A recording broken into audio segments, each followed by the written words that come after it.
Bueno, hola, ¿cómo están? Bueno, continuando, en realidad retomando con el tema que habíamos iniciado.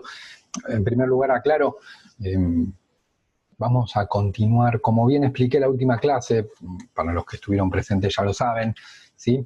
La idea sería hacer 3 y 2 más encuentros, ¿sí? De clases grabadas, no encuentro por Zoom, digamos, en vivo, sino como para darle un cierre a los temas que fueron quedando pendientes eh, cuando terminó la cursada, digamos, ¿sí? Lo que dije no es, no es obligatorio, sí tiene que ver con hacer como un cierre de la materia. Quedaron algunos temas muy importantes que no vamos a llegar a ver y otros que sí. La idea sería hacer un cierre en esta y 2 clases más, ¿sí? Eh, con el propósito, digamos, de que el año que viene ustedes puedan continuar eh, conmigo o con otro profe, posiblemente sea con otro profe, ¿sí? Con algunos temas ya vistos y que no queden tan eh, con falta de algunos temas, ¿sí? Eh, si bien las notas están cerradas, y eso ya también lo dije, y que iba a ser claro, no es que iba a amenazar hasta último momento con ver o no el video, por eso preferí, como dije en su momento, cerrar las notas y luego grabar las clases y que ustedes pudieran completar su carpeta, ¿sí? Eso es algo que yo al profe del año que viene sí se lo voy a marcar, ¿sí? Que bueno, la idea fue trabajar con una carpeta, de tener los apuntes bien hechos, y voy a incluir estos temas, ¿sí? Que repito, va a ser esta clase y 2 más, y bueno, luego sí, para poder darle un cierre. En el último video en el último video que subí, comenzamos a trabajar el tema del renacimiento, ¿sí? El renacimiento, ahí es donde dije como introducción que dejábamos América, como vimos el poblamiento de América y los pueblos americanos, y nos volvimos a trasladar a Europa, ¿sí? Acá estoy retomando, ¿sí? Esto está en el video anterior. Hablamos de que Europa atravesó un periodo de crisis, ¿sí? La crisis del siglo XIV, una crisis de distintos aspectos, ¿no? En lo demográfico, en lo productivo, en lo económico, pero que a mediados del siglo XV, esto era XV, ¿sí? Se inició un periodo de expansión económica, ¿sí? Como que se viene un periodo de crisis, fíjense en el XIV, y a mediados del XV como que se revierte lo que se venía dando negativo. Lo negativo, que sería esto, se transforma en positivo, ¿sí? Como que cambia, ¿no? Como que la economía entra en crisis, entonces se cae, pero después de repente empieza a subir, ¿no? A crecer. Se da una expansión de la economía. Acá estaban los motivos, yo ya lo expliqué en el video anterior, por los cuales se da esa expansión de la economía, que va a durar mucho, porque fíjense que se inicia el crecimiento económico a mediados del siglo XV, ¿sí? 1450, y va a durar hasta el siglo XVII, ¿sí? Entonces, Europa atravesó un periodo de crisis y luego de ese periodo de crisis un periodo de expansión económica, ¿sí? En el aspecto político también señalamos que se establece el Estado moderno, ¿sí? Se van dando la formación de estados, ¿sí? Y se produce una renovación cultural, ¿sí? Ahí estamos hablando de Europa occidental, por eso está este tema, para que todo esto es Europa, pero fíjense que marcamos Europa occidental, estamos hablando acá, ¿sí? Se da una renovación cultural, es decir, surge un movimiento cultural y espiritual denominado Renacimiento, que quería decir volver a nacer. Acá dice dónde, cuándo. Repito que todo esto yo lo expliqué con más precisión en el video anterior, estamos retomando. ¿Qué quería decir esto de renacimiento, como de volver a nacer, ¿sí? Tomando cosas de la antigüedad clásica, que es lo que ustedes vieron en primero, ¿sí? Tomando ideas arquitectónicas, formas artísticas, por ejemplo, de Grecia y de Roma clásica, por eso es renacimiento, como un volver a nacer, Yo estoy acá y volver a nacer tomando cosas de la antigüedad, como retomando cosas que se habían perdido en la Edad Media, ¿no? Y eso es lo que expliqué en el video anterior, ¿sí? Entonces, se comienza a desarrollar el humanismo renacentista, ¿no? Ya sabemos que el renacimiento tiene que ver con un volver a... Por eso dice, fíjense, el ser humano había alcanzado en sus creaciones, por ejemplo, la arquitectura como creación humana, la escultura como una creación humana, el mayor grado de perfección. Esto en la cultura greco-romana de la antigüedad, ¿no? Lo que ustedes vieron en primero. Como que el ser humano que está acá ve que las formas de hacer arte de la antigüedad eran sumamente desarrolladas, ¿sí? Al borde de la perfección humana. Y que en la Edad Media eso se había abandonado, se había dejado de lado. Entonces, ¿qué tenían que hacer los hombres acá? Retomar eso que acá, en la Edad Media, se había abandonado.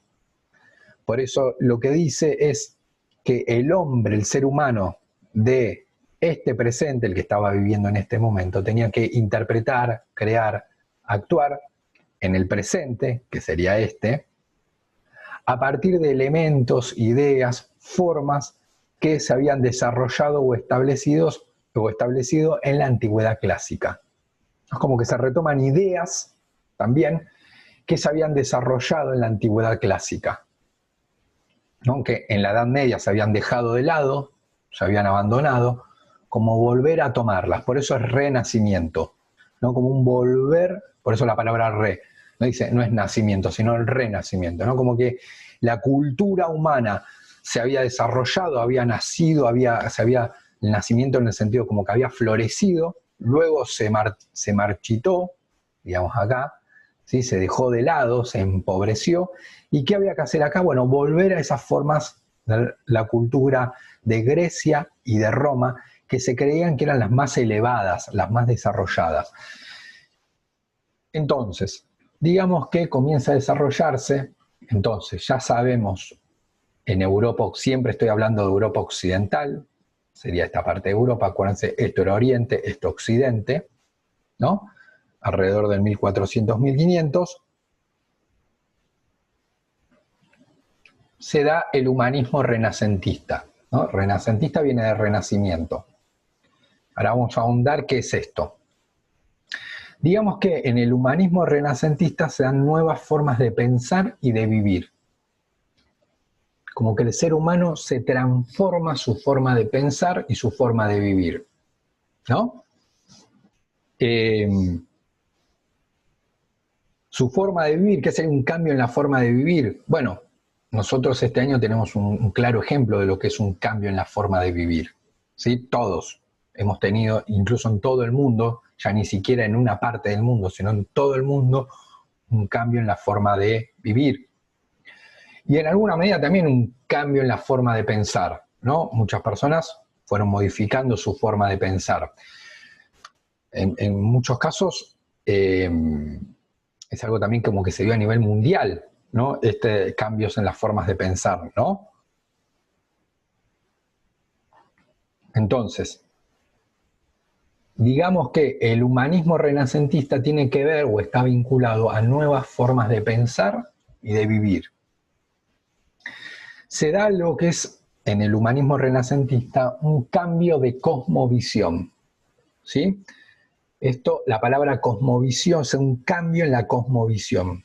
La cosmovisión tiene que ver con una forma en la cual el hombre ve a los demás hombres y ve a su entorno. Eso sería como una cosmovisión, ¿no?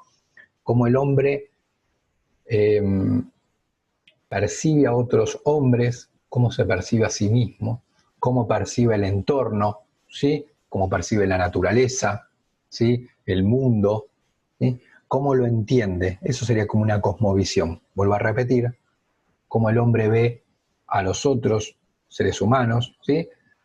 Cómo se ve a sí mismo, cómo ve la naturaleza, ¿sí? Bueno, eso es una cosmovisión. Bueno, en el humanismo renacentista se da un cambio en la cosmovisión. Digamos que en la Edad Media, es decir, en la etapa anterior, había una cosmovisión teocéntrica, ¿no? Una cosmovisión, ¿sí? Vamos a poner esa palabra mejor, teocéntrica, que consistía, esto es, bueno, el hombre entendía que Dios era el centro, por eso teocentrismo. Dios era el centro y todo estaba alrededor de Dios. Cuando digo todo, es todo. Digo yo, digo los otros hombres, la naturaleza, los animales, ¿sí? Todo gira alrededor de Dios, que es el centro, como sería el núcleo, y alrededor está todo lo demás, desde yo, los otros hombres, la naturaleza, los animales, todo gira alrededor de Dios. Esa era la cosmovisión que había en la Edad Media, ¿sí?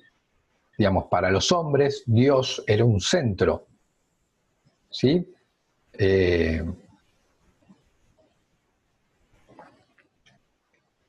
Y eso impactaba, por eso digo, también en las formas de actuar, de vivir, ¿sí? Yo voy a vivir de una manera si para mí Dios está en el centro, y voy a vivir de otra manera si para mí Dios no está en el centro, ¿sí? Por eso no era solo una cuestión de idea, sino que eso impactaba en las formas de vivir. Entonces,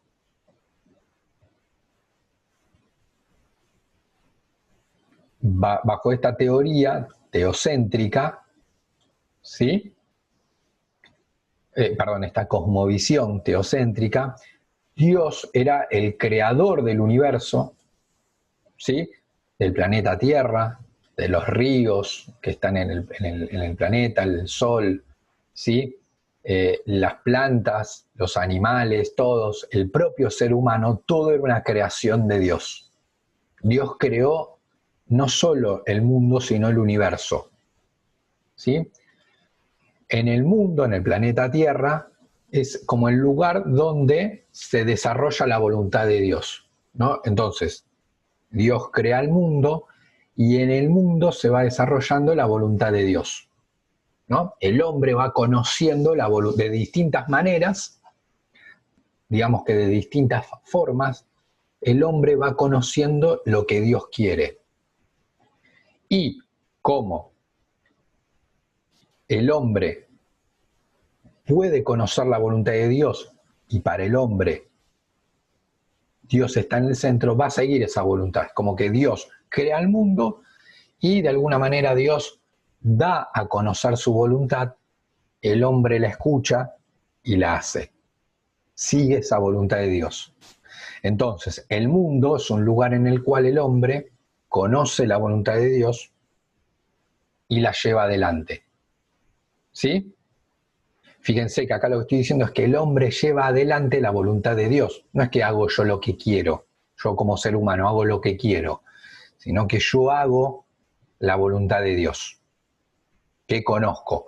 Obviamente Dios no es un ser humano, entonces no es que viene y lo tengo que pensar como un ser humano. Dios manifiesta su voluntad de diferentes formas. Entonces el hombre va conociendo esa voluntad de Dios en el mundo, porque yo estoy en el planeta Tierra y sigo esa voluntad.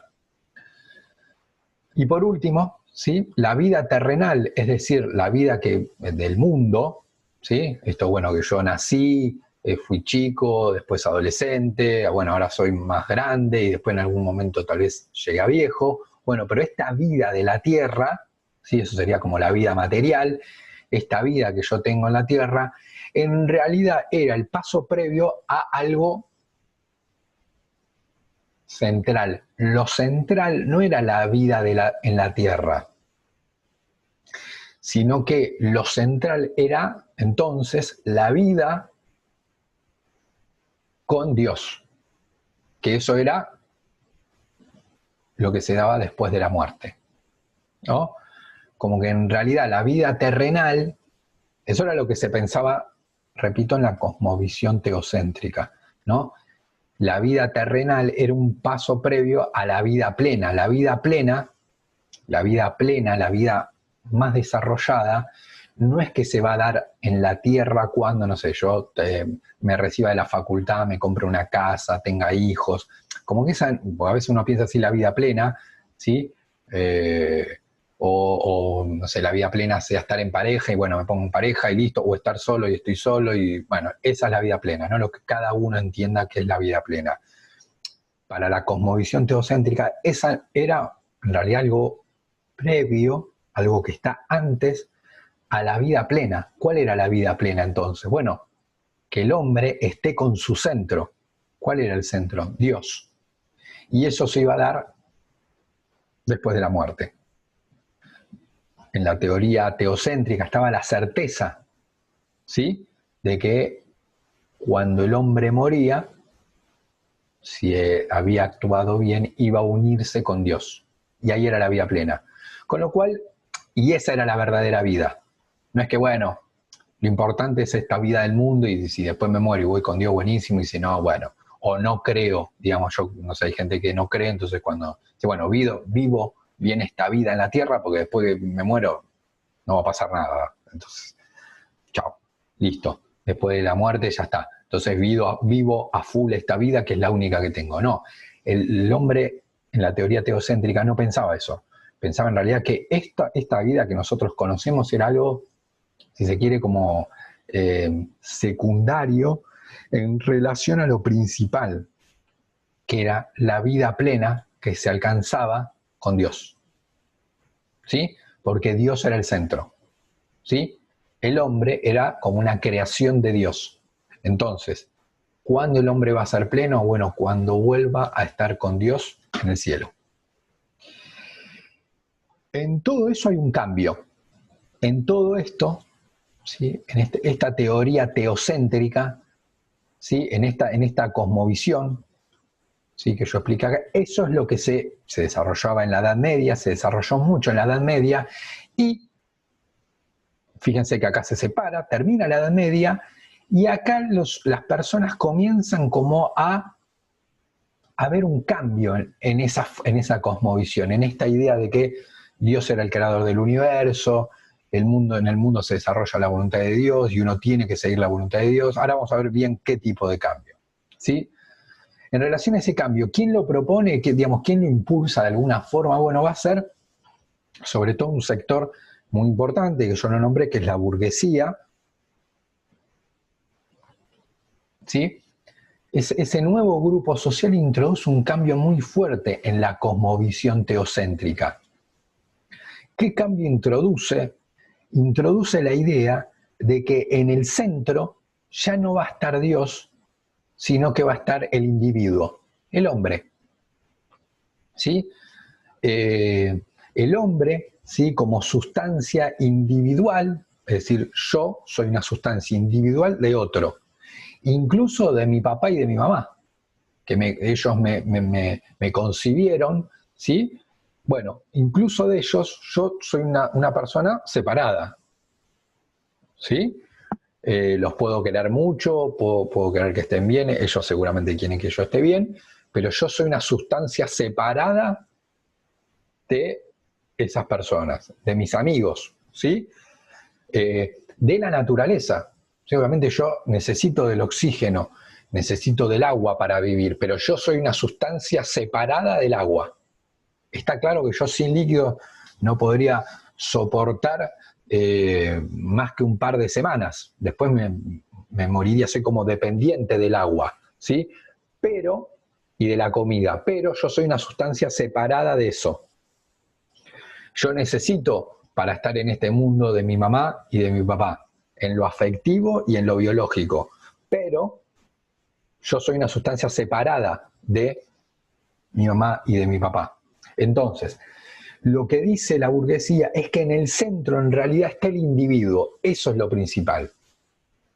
¿Sí? La burguesía introduce esta idea de que en el centro tiene que estar el individuo, el hombre y mujer, ¿sí? De hecho, en ese momento igual se decía el hombre. Y la idea de que de alguna manera esta vida en la Tierra era muy importante. ¿Sí? Era muy importante la vida en la Tierra. ¿Sí? Y que lo material comienza a tener una importancia significativa. ¿Sí? ¿Se acuerdan que dijimos que acá la vida terrenal, la vida material era algo como secundario? Bueno, acá comienza a tener cierta relevancia. Entonces, en el centro va a estar el individuo, ¿sí? Y la vida material va a tener cierta relevancia. Entonces, ahí es donde ya se comienza a introducir un cambio de paradigma, digamos, un cambio de cosmovisión. ¿Sí? ¿Qué sería un cambio de paradigma? Por eso dice se altera. Hay un cambio de paradigma. Se sale del teocentrismo, que era este, que dijimos que se da acá, y se pasa en esta etapa a otro paradigma. ¿Sí? Ahora, ¿qué sería un paradigma? Es una teoría, un conjunto de teorías cuyo núcleo central se acepta sin cuestionar y que suministra la base y el modelo para resolver problemas y avanzar en el conocimiento. Es decir, son ideas, de alguna manera, ideas preestablecidas que de alguna manera nos movemos sin cuestionarlas. Las aceptamos, ¿sí? Pero primero esto claro, no es que uno las piensa y dice, bueno, yo esta idea la pienso y no la cuestiono, sino como que directamente esa idea yo la incorporo sin cuestionármela. Casi que no lo hago como muy conscientemente. ¿Sí? Ejemplo. Obviamente que en algún momento después se llega a cuestionar, que por ejemplo fue lo que pasó con el teocentrismo. El teocentrismo, ¿qué pasó durante? Fíjense que el teocentrismo, tengo que hablar de siglos y siglos y siglos. Y las personas no es que decían, bueno, estoy de acuerdo con esto, sí, estoy de acuerdo, porque ahí hay algo como consciente, ¿sí? Alguien me propone una idea, yo la pienso y digo, estoy de acuerdo. No era tan así como funcionaba la cosa. Durante siglos, esa idea de que Dios era el centro, Dios era el creador del universo, ¿sí? En el mundo se desarrolla la voluntad de Dios, el hombre tiene que seguir la voluntad de Dios, como que son ideas establecidas y que el hombre continuó, hasta que sí es verdad que en algún momento se empiezan a cuestionar. Y ahí es donde hay un cambio fuerte de paradigma. ¿Sí? Esto ustedes lo tienen muy claro. ¿Por qué? Por ejemplo, voy a decir una idea menor, sí, pero nada, que sirve como ejemplo. En su momento, por ejemplo, estaba la idea de que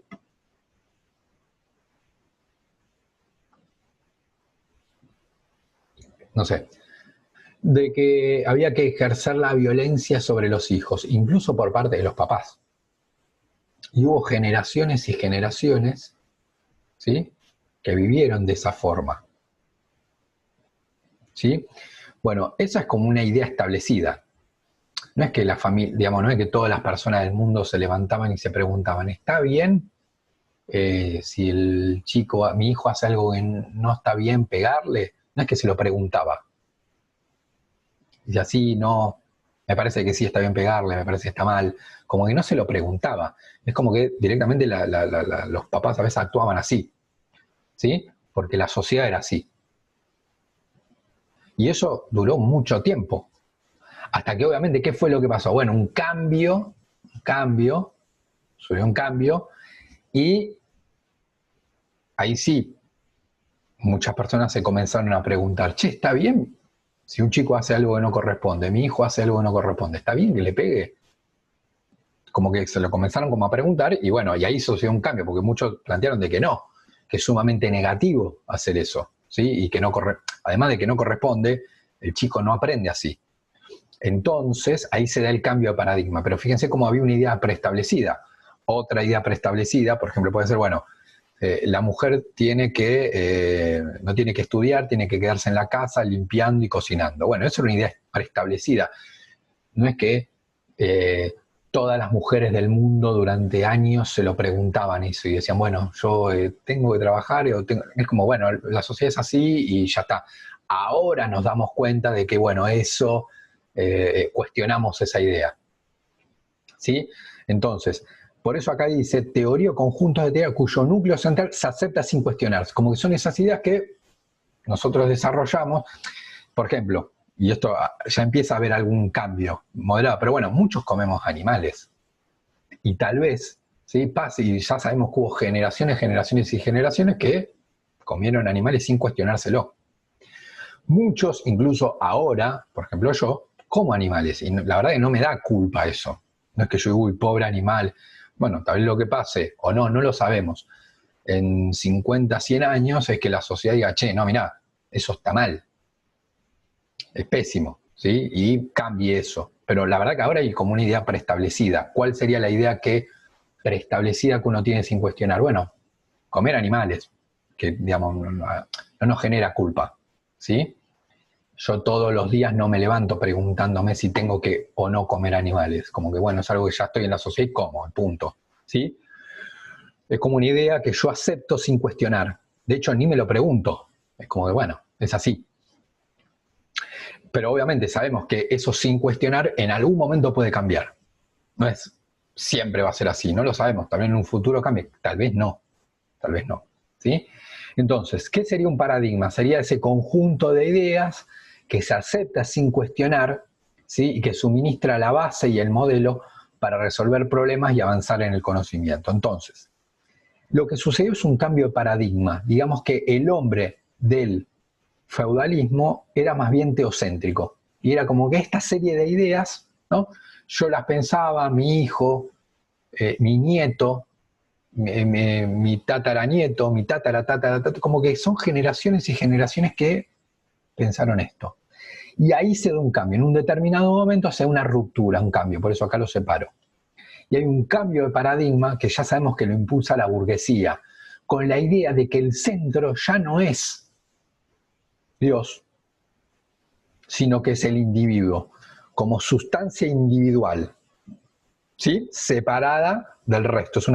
El hombre, ¿qué certeza tenemos del hombre? Por lo menos en ese momento, después esto se va a cuestionar, pero ahora se está cuestionando esto. En ese momento dijeron, bueno, ¿qué tenemos?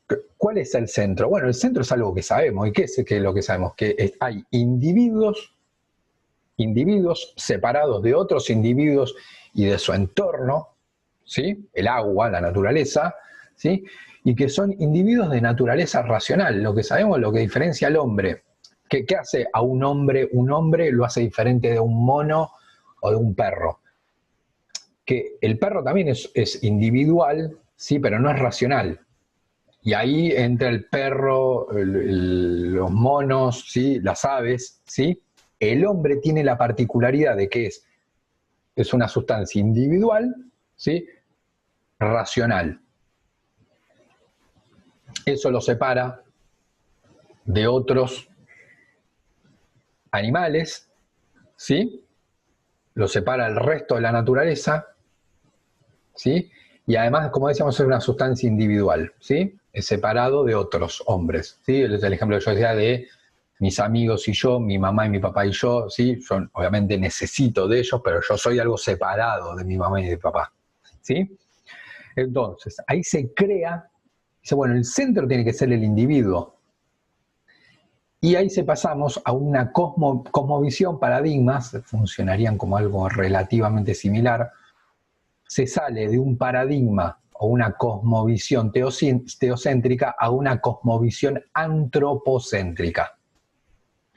Antropo, ¿sí? Sería hombre, centrismo. Fíjense como acá ya, y un ejemplo claro sería la pirámide, en la cual, fíjense, ¿qué es lo que está arriba? Es el hombre.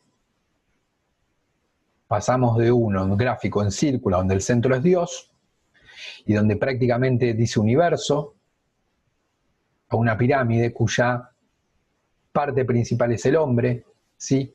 Acá están los animales, todos, ¿sí? Podría estar también todos los recursos naturales, ¿sí? El agua, el oxígeno, la tierra, ¿sí? Todo estaría acá, ¿sí? Y todo esto existe ¿para qué? Para llegar a una cumbre, a algo, a lo máximo. ¿Qué sería lo máximo? El individuo. como que todo se organiza en función del individuo, ¿sí? La naturaleza está para el desarrollo del individuo, la tierra está para el desarrollo del individuo, el oxígeno para que el hombre se desarrolle, el agua para que el hombre se desarrolle, los animales, la vaca ¿para qué está? Para que el hombre se desarrolle. Fíjense, siempre el para qué es el hombre se desarrolla. Entonces ahí el centro termina siendo el hombre. ¿Sí? ¿Para qué existe la tierra? Para que el hombre se desarrolle. ¿Para qué existe la luz del sol? Para que el hombre se desarrolle. ¿No? Ahí el centro está en el ser humano. ¿Sí? Fíjense qué diferencia hay con esto. Donde decíamos, acá el centro es Dios y el hombre no es el centro. ¿Para qué estaba el hombre acá? Dijimos, bajo esta concepción. Para que el hombre siga la voluntad de Dios. El centro es Dios. ¿Qué tiene que hacer el hombre? Seguir la voluntad de Dios. Acá, fíjense que todavía no nombra a Dios, ¿sí? Y acá todo se desarrolla para que las aguas, los océanos, el sol, la luna, el oxígeno, una vaca, un caballo, ¿sí? ¿Para qué está? Para que el hombre se desarrolle. Entonces es una teoría antropocéntrica. Antropo sería hombre, para que el hombre se desarrolle como centro. El hombre es el centro. Entonces, en esta concepción humanista, ¿sí? En esta concepción humanista, ¿sí? Vamos a entender entonces al humanismo como ese movimiento de ideas, ¿sí? El humanismo es un movimiento de ideas, ¿sí? Ya acá ustedes lo pueden ver, ¿sí? De ideas vinculados a la filosofía y a la filosofía, por ejemplo, acá hay un cambio, esto que decíamos, el antropocentrismo hace que se desarrollen toda una serie de ideas, ¿sí? Entonces, ¿qué es el humanismo? Un movimiento de ideas. De ideas puede ser de distinto tipo, ¿sí? Políticas, económicas, sociales. Bueno, acá va a ser, obviamente después todo esto está conectado, ¿no? Pero principalmente, ¿sí? El humanismo es un movimiento de ideas filosóficas que tienen que ver con el pensar, ¿sí? Que tienen que ver con la lengua, ¿sí? Y obviamente este movimiento humanista, ¿sí? Este movimiento humanista está de alguna manera, lo digo porque ya lo nombramos, se da en paralelo al Renacimiento. Por eso es que hablamos de humanismo renacentista, porque ya dijimos que el Renacimiento tenía que ver esto con tomar ideas de Grecia y Roma. Bueno, se dan como las dos cosas, el Renacimiento y el humanismo, ¿no? Como, de hecho, por eso muchos hablan de humanismo renacentista, como que algo que se da junto, ¿sí? El Renacimiento sobre todo aplica más que nada a ideas artísticas. Fíjense que acá todavía no hablé de arte, sí el Renacimiento. Como que el hombre del Renacimiento miraba a Grecia y Roma y de ahí tomaba la cuestión artística, porque fíjense, por eso yo acá dije, arquitectura, escultura, son formas artísticas. El Renacimiento tiene que ver pintura, ¿sí?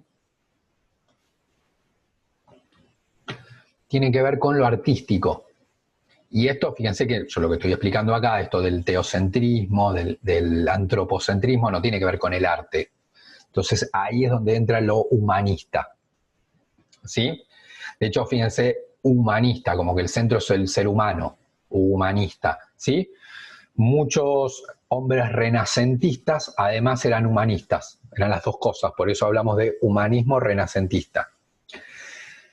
Entonces, con el humanismo, ¿sí? Hay una nueva concepción del hombre, ¿sí? Dijimos que el humanismo tiene que ver con un movimiento de ideas vinculados a la filosofía, y a la filología tiene que ver con la lengua, ¿sí? Con la lengua hablada, escrita, ¿sí? Ese humanismo comenzó a desarrollarse en ciudades de Italia, ¿sí? En ciudades de Italia, ¿sí? La bota. Ahí se desarrolla el humanismo, también se desarrolla el Renacimiento ahí, ¿sí? Se desarrolla en el siglo XIV, XV, XIV, XV y XVI, ¿sí? XIV, XV, XVI, ¿sí? digamos que como que fue creciendo, este humanismo renacentista fue creciendo, digamos que en el siglo XVI fue el periodo de mayor desarrollo de esta forma de hacer arte, que era el Renacimiento, y de esta forma de pensar, que era el humanismo. Se difundió, eso sería máximo esplendor, ¿no? Y se difundió mucho por Europa, ¿sí? Por toda Europa. Esto que surge en Italia se comienza a desarrollar por toda Europa, ¿sí? Es decir, se deja de lado esta idea teocéntrica y se va al antropocentrismo, ¿sí? Y las características de este humanismo, ¿sí? Las características, ¿sí? Entonces tiene que ver con una revalorización, fíjense, dado esto de idea de que el hombre es el centro, ¿no? Hay una revalorización del ser humano, como que, bueno, la prioridad es el ser humano, ¿sí? Y de la idea de que en este humanismo Dios le había dado determinadas herramientas al hombre para que el hombre las utilice. ¿Sí? Como que por eso dice dadas por Dios, ¿no? Como que hay una revalorización del ser humano, como que Dios le había dado al hombre muchas capacidades que el hombre tenía que desarrollarlas. ¿Sí? Es decir, voy a un ejemplo bien concreto para que se entienda esto. Por ejemplo, el hombre quería conocer, ¿sí? Cómo habían aparecido, bueno, algo que estuvimos viendo en la materia, ¿no? Bueno, vamos a una cuestión concreta, ¿sí? ¿Por qué en un momento, a ver un ejemplo concreto, bueno, el origen del hombre, cómo aparecieron los hombres? Vieron que estuvimos hablando del origen del hombre en América, ¿no? Pero hablemos del origen del hombre en el mundo. Bien. La postura más teocéntrica era, bueno, busquemos en la Biblia, que era el libro que Dios había dado. La Biblia era el libro que Dios, de alguna manera, era el libro de la voluntad de Dios. Entonces, ¿qué hacía el hombre? Iba a leer la Biblia porque Dios le iba a decir cómo surgió el ser humano. Esa era una postura más teocéntrica. Fíjense, hay un problema concreto. Bueno, ¿cómo surgió el hombre? ¿Sí? Nosotros, nuestra especie, ¿cómo surgió? ¿Cuándo? ¿Dónde? ¿En qué momento? ¿Por qué? Bueno, ¿cuál era la cosmovisión teocéntrica? Vamos a preguntarle a Dios. Bueno, ¿y cómo le pregunto a Dios? Bueno, por ejemplo, estudiando la Biblia.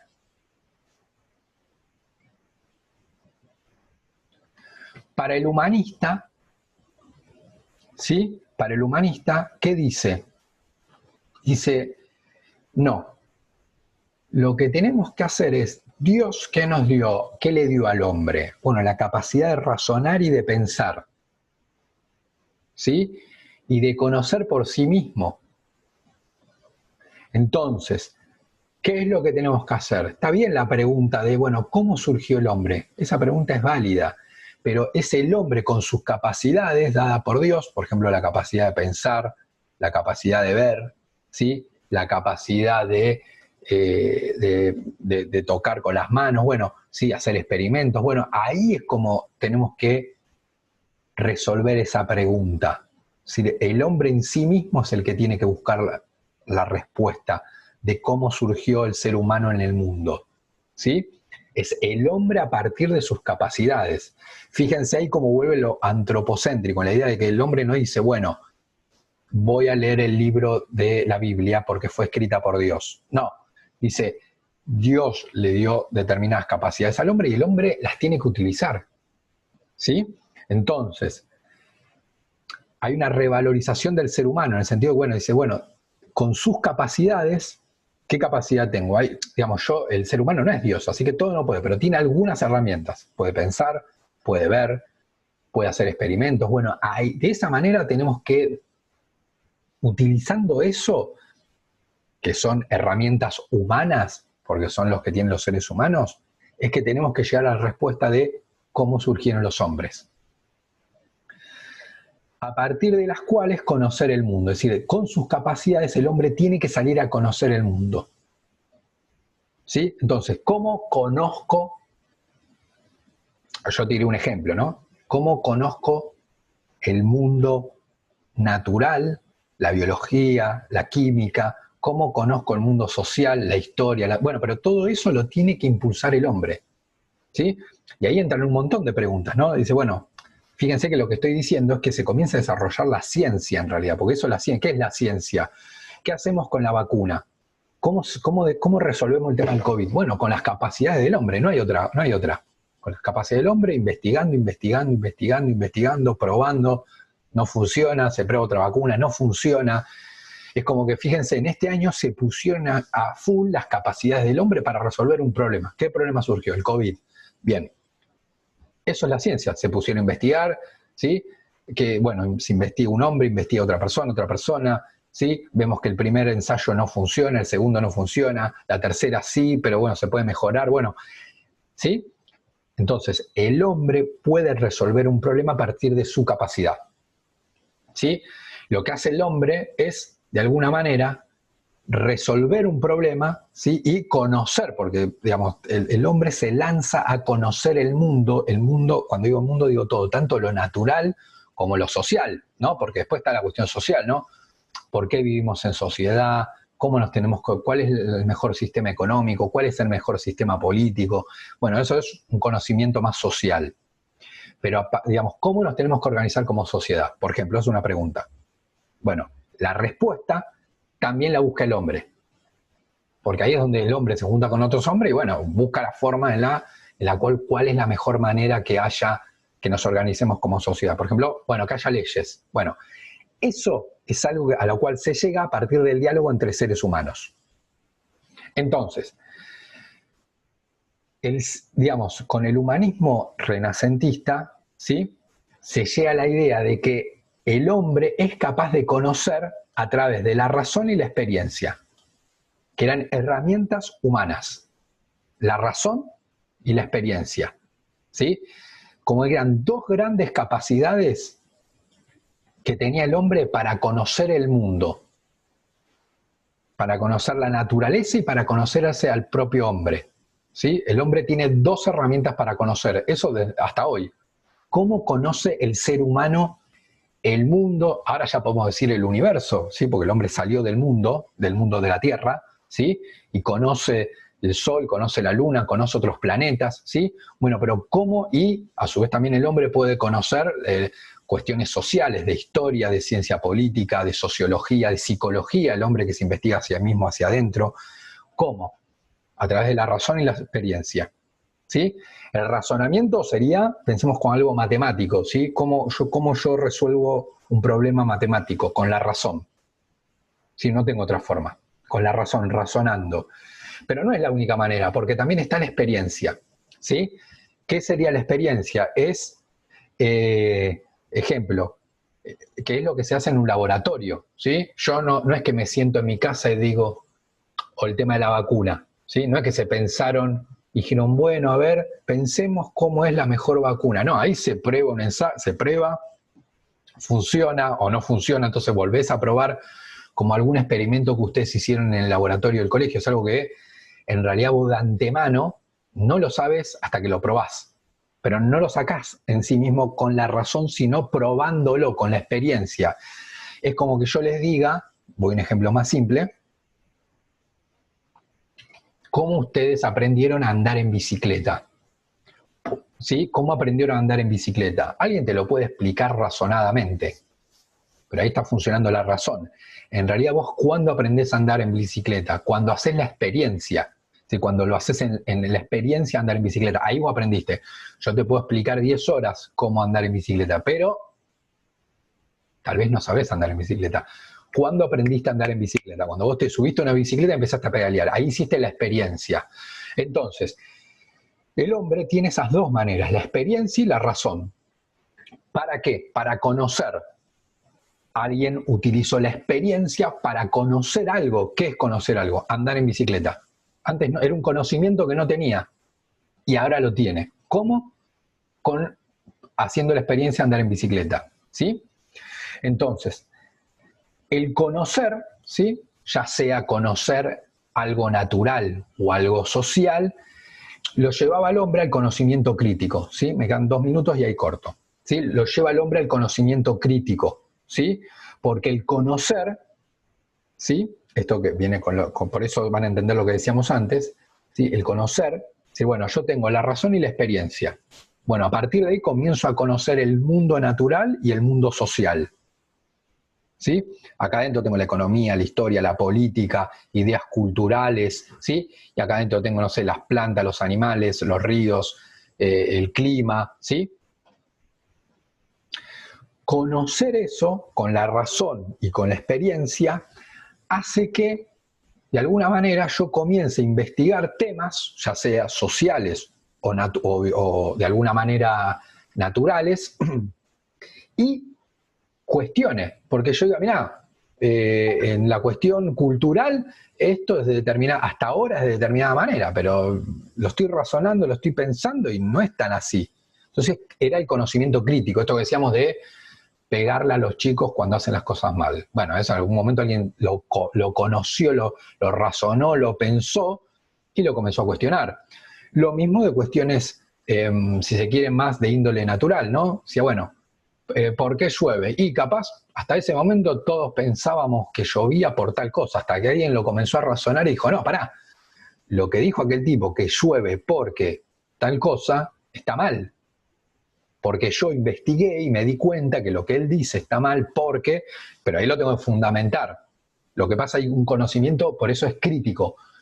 De alguna manera yo, el conocer por qué llueve. Hasta ahora a mí me dijeron que llovía porque tal cosa, ahora yo lo investigué y me di cuenta que no es así. Entonces ahí aplica el conocimiento crítico.